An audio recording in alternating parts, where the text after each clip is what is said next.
Good morning, everyone. My name is Aaron Grossman. This is Marilyn Steffen. We are just two teachers. We're recording this on a Veterans Day weekend as we get ready for Unit 4 within Benchmark Advance.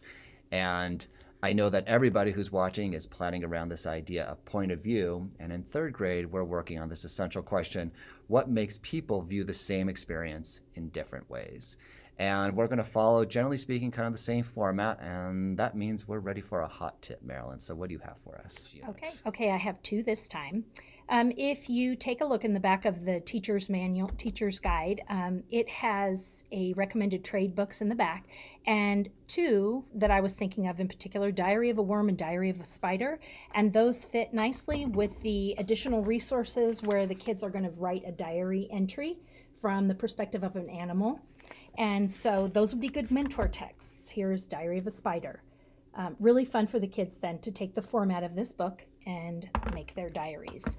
And the second one is actually, which I should have said first, the lesson launch, which is a PowerPoint that I made based on a Sanford Harmony lesson on point of view and how we all have different points of view, even though we are in the same situations. So I put together the PowerPoint with different visuals that students can observe at first, and then you have a turn and talk at the very end where they talk about what did you see, what did you see. And I'm certain that most of you have seen these images before, and they did come from the website for Sanford Harmony.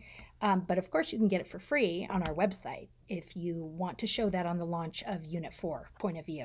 I've been building Google slide decks, in other words, pictorial representations, to support the Read Aloud handbook materials. I started doing this in Unit 3, and in fact, there's a video of me teaching and working with one of these Google slide decks, which we will link to.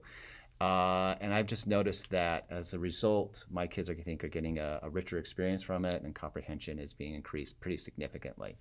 And I'd like to comment on that actually, because I used some of your slide decks with the animal unit. And we had a conversation as a whole class about how those pictures supported what it was that I was reading to them. So I appreciate that. And they were great pictures too. And the second thing I want to say is, if you have not watched Aaron's video on a full, I'm sorry, but I watch it.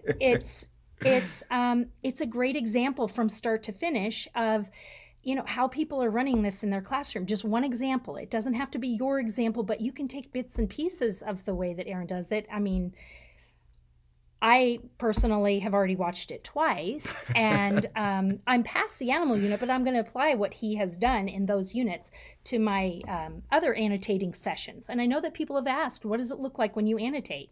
And so I think that's a perfect example of your kids annotating and how you run that process.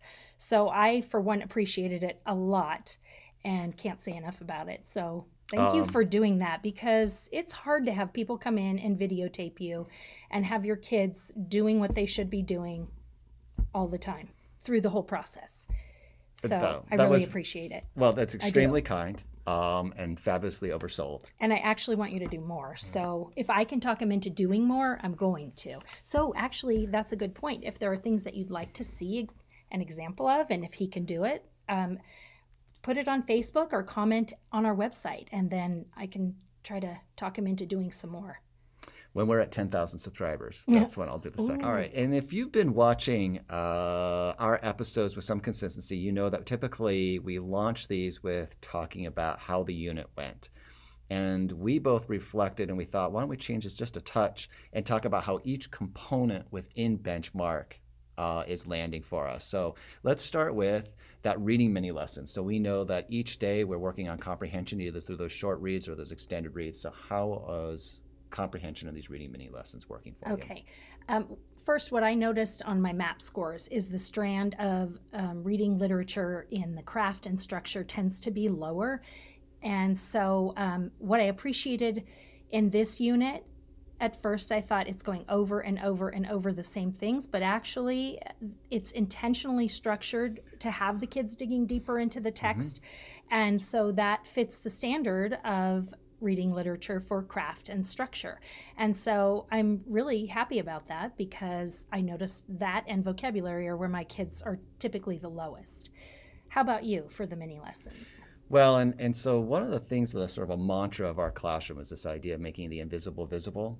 So I like the fact that the authors of this program are drawing kids' attention to these sort of explicit tricks that authors use, either a problem solution or a cause and effect, or frequently authors just leave stuff out. And so in that case, the burden is on us as a reader to start inferring. And so in terms of, it's my temptation is to rank order these. So I sort of give myself like a 7 out of 1 to 10 on these reading mini lessons. And I do find myself kind of re-engineering just a touch and reminding kids, right, we're working on these skills in service of the text. The text is not there just for us to learn skills. So when it's appropriate, we'll identify what has the author done here, and my kids might say, well, that's a cause and effect example. So they gave an example, and then using a conjunction like so, they then told us what the effect of that might be. So that's something we're attending to when we're doing these mini reading lessons. So by and large, I think they're well received by the kids. I think comprehension's increasing. We're having more success with grade level materials, certainly more than we did at the very beginning of the school year, but not masters by any stretch. Right. So we have the reading mini lessons and the writing. Yeah. All right. So again, digging deeper and applying, building the drama that is in the stories, and sort of like setting the example for kids when they're going to write, that they're going to build in their story, and what makes them side with a certain character in the writings because of what they believe and feel and know. And so really being able to talk about those things. And I noticed in the quick writes, they're given lots of opportunity to recognize where the author has put those in place. And so keeping track of those in their writing journal will be pretty good. I rated that an 8. Recognize. How about you? And I have a 2-part answer to this. So I'm going to give myself an 8, largely because I had 3rd graders writing 5-paragraph essays, some kids 6 or 7 at the end of Unit 3, and an outcome that I've typically not gotten to before. And I think part of that has to do, right, we read 3 things, these short reads, the 2 different extended reads, the videos, as well as all of the content we pushed out through Clever and those leveled reader pieces. So my kids had a tremendous amount of background knowledge, a series of main ideas around camouflage or tales. So each paragraph became its own unique adaptation. So that felt pretty successful. Where I'm tweaking just a little bit is I am making my kids write every single day. So I know that within Unit 3, the idea is we're going to reserve most of our writing until week 3. In week 1, I had my kids write to what I call ICIRC in my classroom, so an introduction, claim, evidence, reasoning, and closure. So we did that with the 2 short reads in week 1. Then in week 2, we wrote another one to that extended read. And then in week 3, we took it all, and then all those resources I just referenced. And that's when we turned it into a really rich multi-paragraph paper. Nice. All right, so if we've got the reading, we've got the writing, word study and language. The word study, I feel like we're finally getting into a few of the word study that we may not have had in 2nd grade. Because up until now, I sort of feel like it's been a review of the vowels. And so we're looking at some different word study a little bit there. So how about you? Right? So we've got a progression. So there seems to be, it's really well sequenced for us, those language standards. And then we got some word study component. In the video, so this was day 1, week 3, that the video that we described just a moment ago of me teaching. And I've moved spelling into that first day. And then that just gives us an opportunity to constantly revisit throughout the week. I think that's a good point because in my 3rd grade group here, we were talking about that it always comes at the end of the week and there's not a whole lot of practice time that goes into it. And then the next week, you're working on your close reads and things like that. And then the end of the week, you're adding something else. And yes, you could practice some from the previous week, but it would be nice to do it sooner. I agree. And I think the benchmark materials, interestingly, does have enough resources to support 5 days of instruction because we think about there's typically 2 worksheets that go with that spelling handbook. There's the annotation piece where they work through and they look for the patterns, so that word hunt. Sort them. And then even during the instructional cycle, it will say now students will use these in sentences. They may create, columns in which they sort the words. So there's enough there within the program really to get you Monday through Friday without constantly putting the onus on the teacher to come up with a series of activities to get through sort of 5 rich experiences for the kids. Yeah, I agree with that. So, and how about the small group reading? So I'm thinking, well, the way I've chosen to use the small group reading is much like some people watching may know how to use text sets, which is we got the big topic. That was adaptations in Unit 3. It was character in Unit 2. Mm-hmm. So we know what the big idea, the shared experience that we're all having. And then I'm using those level readers and I'm pushing them out through the online platform Clever. And my kids, and literally every single one of them, it doesn't matter where they land with their own RIT score or Lexile level, they're getting everything from beginning, and then we're pushing them everything to the highest end. And I think that extended all the way close to 900 Lexile points here in 3rd grade. And so it's just an opportunity for them to get a lot of background knowledge on what each one of these big topics is. And then with respect to kids who might be struggling with that format, that's when I have opportunities to pull them for small group and then support them as we, again, like a text set, visit every single one of these level readers so we can get them into a 900 Lexile. And I agree. I'm doing all of them for all the students. And if they're the lower students, they may just be listening to it.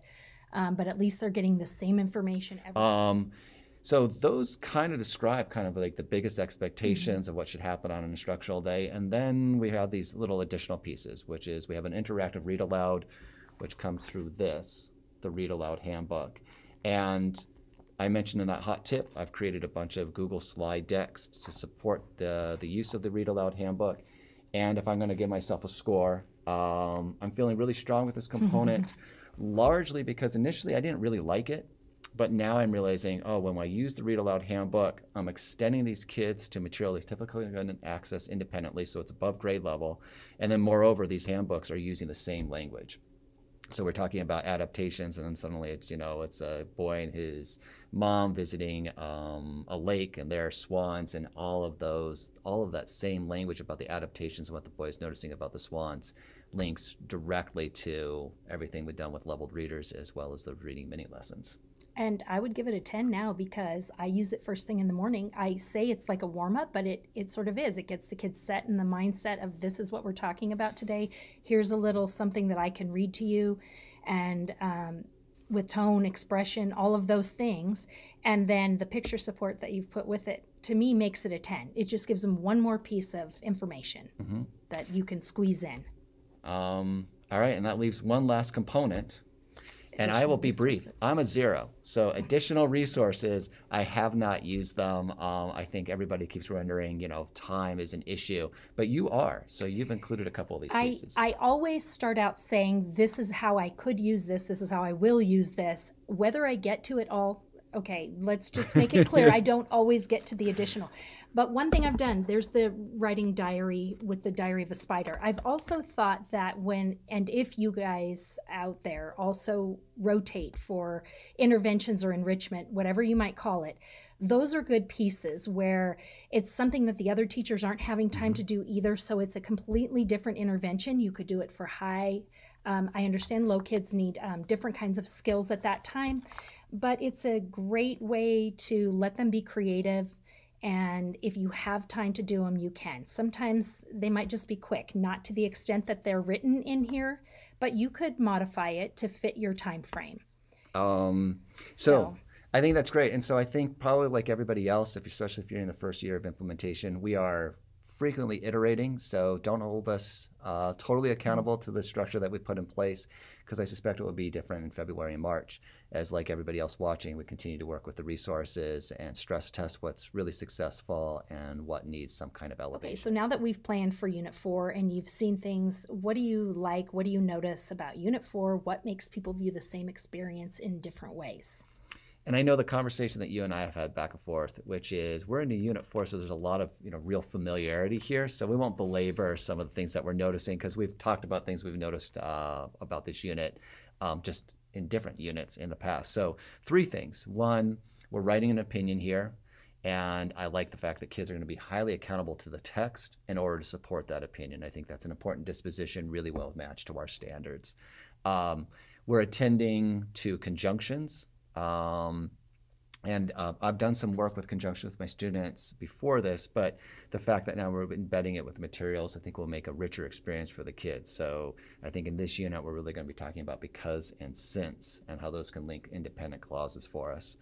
And then the other piece that I really like, and this comes in week 3 in this unit, is a bunch of research that I think the program is leveraging from a researcher named Tim Brzezinski, which is reminding students that fluency is part reading with accuracy and reading quickly, but a big part of it is prosody. And so you read a selection out to the kids where you're just totally flat but accurate, and the kid, we say, what was wrong with how I read that.